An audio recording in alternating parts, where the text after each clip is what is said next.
നടൻ, തിരക്കഥാകൃത്ത്, സംവിധായകൻ, നിർമ്മാതാവ്, അങ്ങനെ തൊട്ടതെല്ലാം പൊന്നാക്കിയ അതുല്യ പ്രതിഭ, മലയാള സിനിമയുടെ സ്വന്തം ശ്രീനിവാസൻ. 48 വർഷത്തെ സിനിമാ ജീവിതം, അത് മലയാളികൾക്ക് സമ്മാനിച്ചത് എന്നെന്നും ഓർത്തു വെക്കാവുന്ന സിനിമകളാണ്. സന്ദേശവും, പൊന്മുട്ടയിടുന്ന താറാവും, വടക്കുനോക്കി യന്ത്രവും, തലയോണ മന്ത്രവും, നാടോടിക്കാറ്റുമെല്ലാം മലയാളികൾ ഇന്നും ആവർത്തിച്ച് കാണുന്ന സിനിമകളാണ്.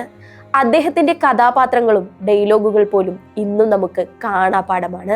ശ്രീനിവാസനെ പോലെ മലയാള സിനിമയെ ചിരിപ്പിക്കുകയും ചിന്തിപ്പിക്കുകയും ചെയ്ത മറ്റൊരു നടനില്ല.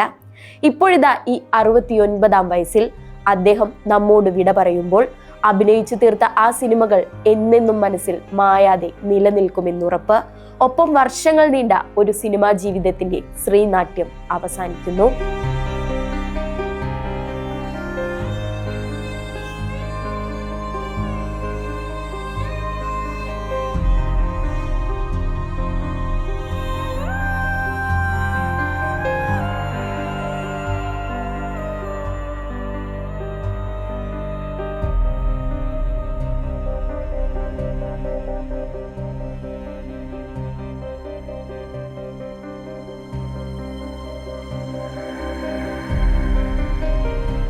അത്രത്തോളം അദ്ദേഹം മലയാള സിനിമയ്ക്ക് നൽകിയിട്ടുണ്ട്.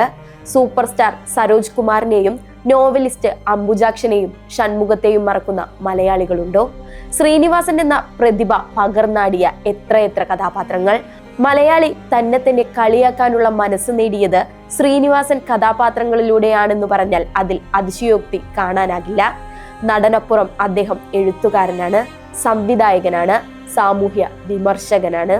ഒരു നായകന് വേണ്ട താരപരിവേഷങ്ങൾ ഒന്നുമില്ലാതെ സാധാരണക്കാരുടെ ജീവിതങ്ങൾ പകർത്തിയെഴുതിയ കഥാപാത്രങ്ങൾ. അങ്ങനെ ഒരു ജനതയെ മുഴുവൻ ചിരിപ്പിച്ചു ശ്രീനിവാസൻ. മോഹൻലാലുമായി ഒരുമിച്ച മഴ പെയ്യുന്നു, മദ്ദളം കൊട്ടുന്നു, നാടോടിക്കാറ്റ്, അക്കരെ അക്കരെ അക്കരെ, വരവേൽപ്പ്, മിഥുനം, തേന്മാവിൻ കൊമ്പത്ത്, ചന്ദ്രലേഖ, സന്മനസ്സുള്ളവർക്ക് സമാധാനം, ഗാന്ധിനഗർ, സെക്കൻഡ് സ്ട്രീറ്റ്, ഉദയനാണ് താരം എന്നിവ ഇന്നും പകരം വെക്കാനില്ലാത്ത അനുഭവമായി ബാക്കിയുണ്ട്.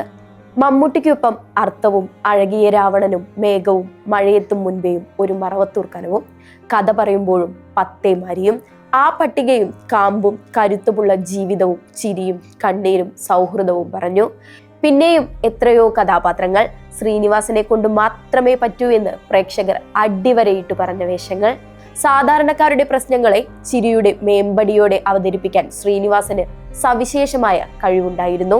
അതുകൊണ്ടായിരിക്കും 5 തവണ കേരള സംസ്ഥാന ചലച്ചിത്ര പുരസ്കാരം ലഭിച്ചതും.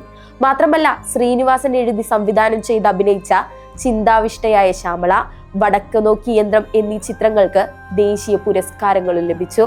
അർഹിക്കുന്ന അംഗീകാരങ്ങൾ. അങ്ങനെ സിനിമാ ലോകത്തെ എല്ലാമായിരുന്ന താരം ഏറെ നാളായി രോഗബാധിതനായി ചികിത്സയിലായിരുന്നു. ഇപ്പോൾ വിട പറയുമ്പോൾ നർമ്മത്തിൽ പൊതിഞ്ഞ രംഗങ്ങളിലൂടെ ജീവിത നൊമ്പരങ്ങൾ ആവിഷ്കരിച്ച ശ്രീനിവാസൻ സിനിമകൾ മലയാളികൾ കാണാൻ കൊതിക്കുമെന്നുറപ്പ്. അതെ, ചില കഥാപാത്രങ്ങൾ ഇനി അപൂർണം. ചിരിപ്പിച്ചതിനും ചിന്തിപ്പിച്ചതിനും നന്ദി.